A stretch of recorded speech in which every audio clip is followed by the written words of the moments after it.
Tekano n'umunezero ntangere vyo gusubira kubana namwe banywanyi bacu mudahwema gukurikira imboneshakure ya Hejuru TV. Turabaramukije tubahereza mwiriwe canke mwaramutse bivanye naho buri umwe wese adukurikiye aherereye.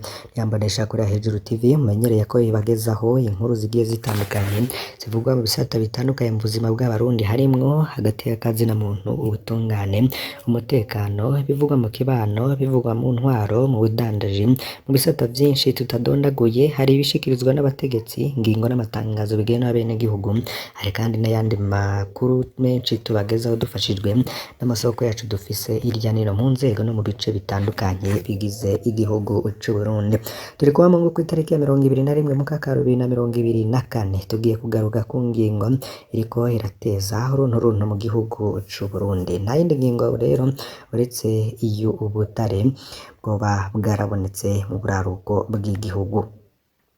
Ikinyamakuru Radio Nderagakura gihejeje kwandika ndetse cibaza ingene hari abariko bavuguruza umukuru w'igihugu c'u Burundi ko ata butare buri ku mutumba Murehe muri komine ya Busoni mu Kirundo. Ico kinyamakuru kikavuga gati ngo kubera iki hariho abatariko baravyizera.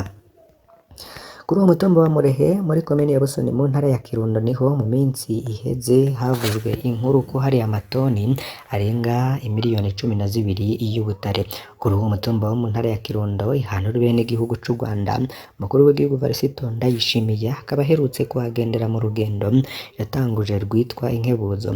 Ahashitse rero bamwe mu barongoye ibikorwa vyo kugira ubushakashatsi mu bijanye n'ubutare buri muri ako karere baramuhaye n'icegeranyo c'ubushakashatsi bakoze.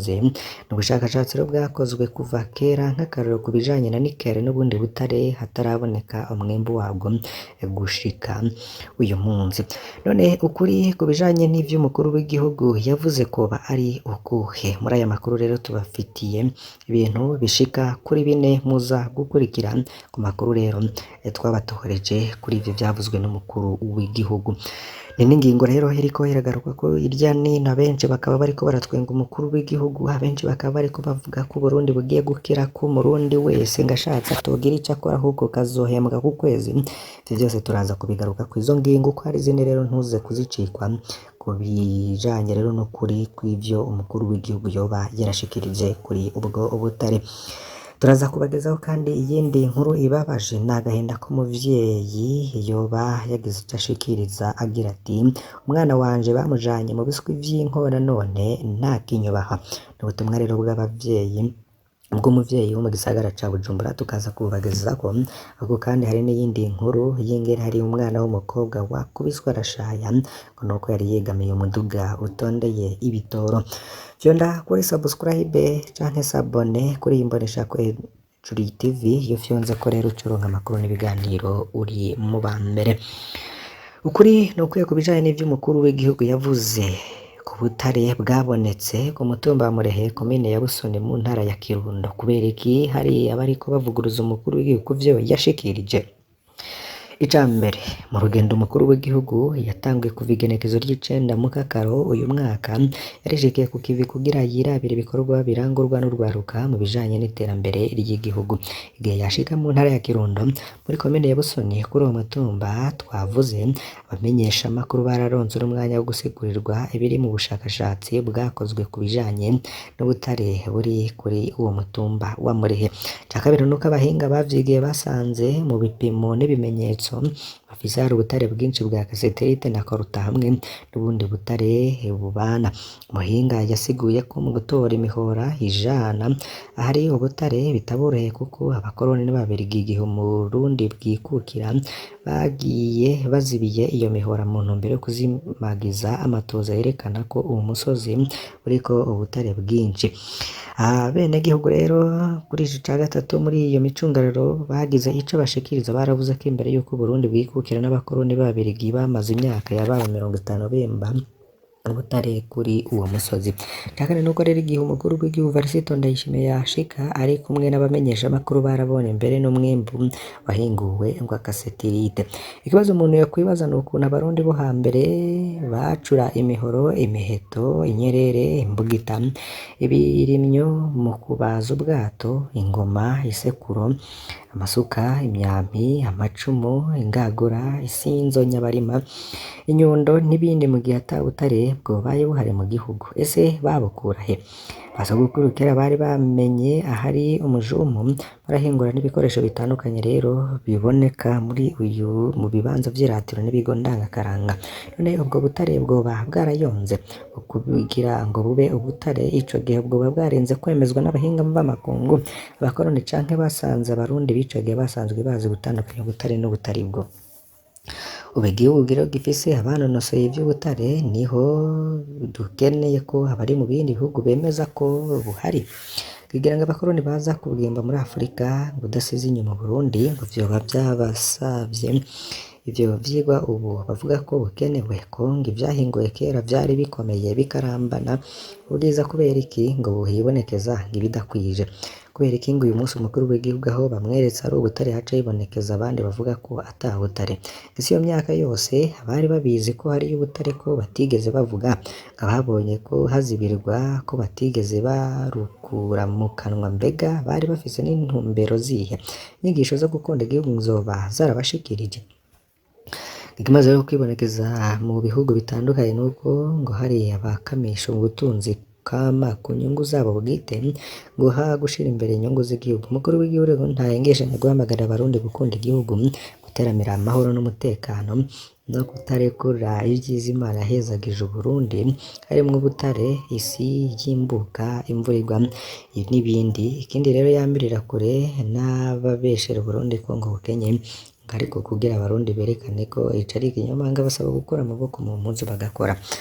Aha nanone rero ikibazo umuntu yokwibaza ni iki? Ese umuntu adashaka kugira kuri uwo murindi w'iterambere azoryoherwa ngo wari wateguye kunyegeza ubutare bw'Uburundi kugira bwimbe, canke azogaruke kubwimba wenyine? Ubu yoba aryohewe abonye ivyo yanyegeje bigiye ahabona?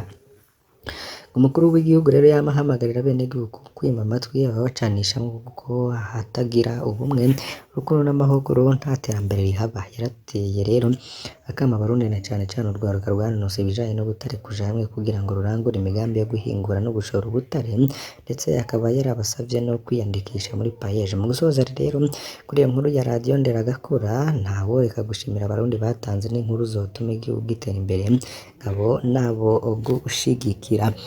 Gira nawe ico ushikiriza kuri iyi nkuru. Ese wewe urizeye ivyatangajwe n'umukuru w'igihugu Varisito Ndayishimiye? Reka twibandanirize. Hari agahinda k'umuvyeyi wo mu gisagara ca Bujumbura avuga ingene umwana we bamujanye mu biswi vy'inkona, none ngo ntibakimwubaha. Ubu rero n'ubutumwa bwarungitswe n'umwe mu bavyeyi bo mu gisagara ca Bujumbura aherutse kwimukira muri imwe mu makaritsiye y'ibisagara ca Bujumbura. Umwana wiwe akaba yarinjijwe mu biswi vy'inkona, none ngo yaramunaniye, ngo ntazi ico ari bukore. Umuvyeyi rero akaba yarandikiye Pacifique Ninazwe agira ati: nifuje kubamenyesha ibi, jewe ndafise umwana nteye agahinda kenshi ku mutima, mfise umwana yiga mu mwaka wa 6 kandi mw'ishuri arazi ubwenge, n'umwana afise n'umwete wo gukora, ariko mfise ababanyi batanyorohereza namba, bantwariye umwanya mu migambwe ngo mu biswi vy'inkona. Umwana igice ca mbere ntiyacize neza kubera ivyo nyene, ingabarazi b'ishure ni kenshi bambarira ko umwana atiga aguma asinzira, none Imana yarantabaye, ibice bibiri vya nyuma aravyiga neza, aramenya, aragira n'amanota meza, none ubu yabisubiyemwo. Umwana ataha ijoro sinkivuga ngo yumve, umengo sinzi ivyo bamuhaye. Nitubwira naho bokwitura ngo bagutunganize ikibazo cawe, nukuri mwebwe mushika kure ngo mudufashe. Abana bacu barabishe bikwiye, kandi ari abana wabona ko ubundi bogize kazoza akeza. Ku bavyeyi hoba hariho abandi bafise ingorane nk'izi, umuvyeyi rero akaba bahanurwa ko yobigenza gute kugira ngo agarure ikibondo ciwe. Ni agahinda rero kenshi yatewe nuko ngo umwana wiwe yoba yarajanywe mu biswi vy'inkona. Izo ni imbonerakure ntoyi zifise imyaka mike zo muri CNDD-FDD. Reka rero tubandaniriza kuri ya nkuru twabwiye y'agahomerabunwa. Hari umwana w'umukobwa yakubiswe arashaya ngo nuko yari yegamiye umuduga utondeye ibitoro. Umwigeme afise imyaka 16 ariko acuruza ivyema. yahejeje gukubitwa rero arashayaho yariko acuruza ivyema kugira arondere amafaranga yo kugura ibikoresho vy'ishure nk'uko avyivugira.